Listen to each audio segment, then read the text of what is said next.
how to connect with VIPs and big fish clients. We all want that, right? We all want that really big dream client. We all want to connect with the CEO, the VP of purchasing, and we want that one opportunity to make the pitch and get the sale. That's really the main idea behind, remember the phrase elevator pitch, came out because it was that idea of venture capitalists and startups. You happen to get on the elevator with Tim Ferriss, and now this is your 30 seconds to pitch him on your amazing idea. This is this idea and this culture and this, I got to take my opportunity, it doesn't hurt to ask, is exactly why a lot of executives, C-level executives, business owners, these very people that you want to connect with, the VIPs and the big fish, this is exactly why they don't go to networking events or tend to be very, very careful about the networking events they go to, because they get pitched. It's like piranhas, just chomping them up. So you can't just count on luck and serendipity and get out there to see these people, for one thing. And second, it does hurt to ask. It hurts to ask because if the first question you ask someone is absolute no, zero chance, you've trained them now to say no to you. And that's one of the networking strategies that I do teach, is how to get people to say yes to you all the time. That'll be a topic for a different mini webinar, but keep that in mind. It can hurt to ask. And so keeping that in mind, how do we do this? How do you connect with these really big fish, VIPs, dream clients? The first step before you even ask is to know exactly what you want from them. Know exactly what they can do for you. Don't worry, we're going to talk about the fact that this is not all about you and what they can do for you, but you have to start there, because what if you reached out, what if you made that connection and they totally responded and said, anything you want, whatever you want, absolutely. Do you know what you want? If you had this big catch just ready to work with you, do you know exactly what you want? I have a client who really wants to connect with some big names, and I asked her this exact question, and she wasn't sure exactly how they could help her. So you need to know what they can do, what they're likely to be able to do, what would be appropriate to ask them for, and what would be most valuable to you out of those things. So number one, know exactly what you want from them. Number two is to do your research. If they're not showing up at your monthly chamber mixer, you're going to have to do some detective work. Find out what organizations they are involved in. Do you have any common connections? The 6 degrees of separation can be only 2 or 3. Maybe they were in a movie with Kevin Bacon and you can play the Kevin Bacon game, but who do you know in common? What kind of problems are they dealing with? I know you have a problem that you would like to solve by connecting with this VIP, but what kind of problems do they have?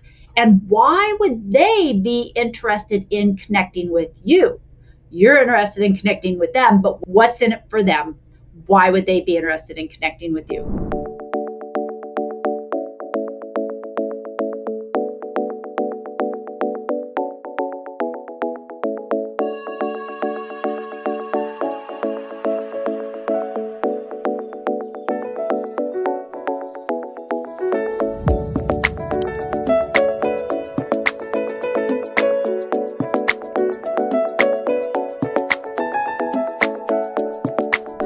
So when we are talking about connecting with VIPs and these big fish, potential big fish clients, again, remember, you want to be very careful about how you ask or when you ask and how you prepare to ask, because just outright blurting it the first time you meet them is highly likely to not get you the result that you want.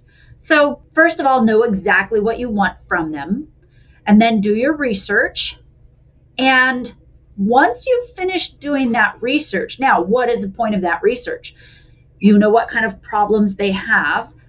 Hopefully you've looked at those problems and decided what kind of solutions you can provide.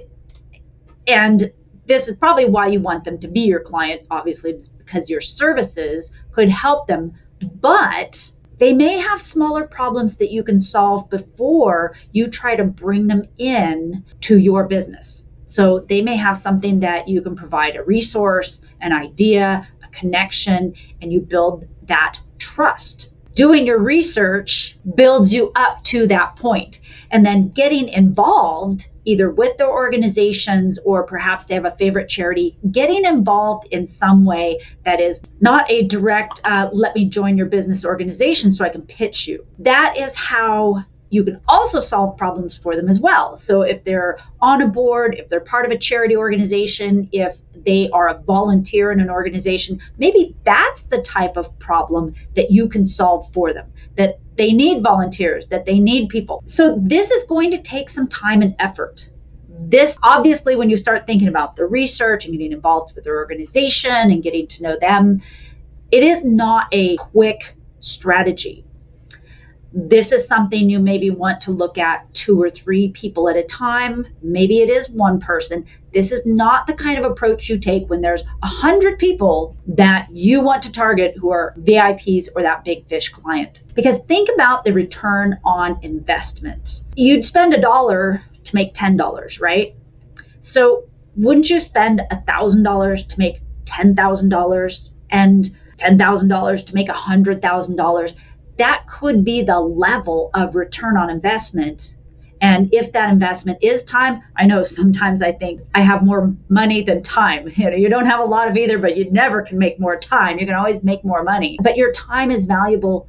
And if this is a big enough opportunity, a big enough client, it could not only be an amount of time, chunks put into it, but a length of time put into it. So this is something that requires you to be very focused and very patient and to really understand the value that they can bring to you, but also the value that you can bring to them. So connecting with VIPs and big fish, sometimes it's just luck. Sometimes you just get lucky and you happen to have the right place at the right time. Sometimes you get lucky because you've worked really hard. And so do we call it luck? I don't know. Working hard and building a bigger network and a better presence is not necessarily luck. But really the method that works the best is knowing who you want to meet, who you need to connect with, and what you have to offer. Always thinking about it from their perspective and how you can solve problems for them. They will be happy to solve problems for you. So I appreciate that Sharon has added in, research helps you know the languaging that you want to speak to them. Absolutely. That's part of knowing what their problems are and their industry. And I love that Pat Burkle adds in, always show up. Always show up. Yes. Just basic visibility.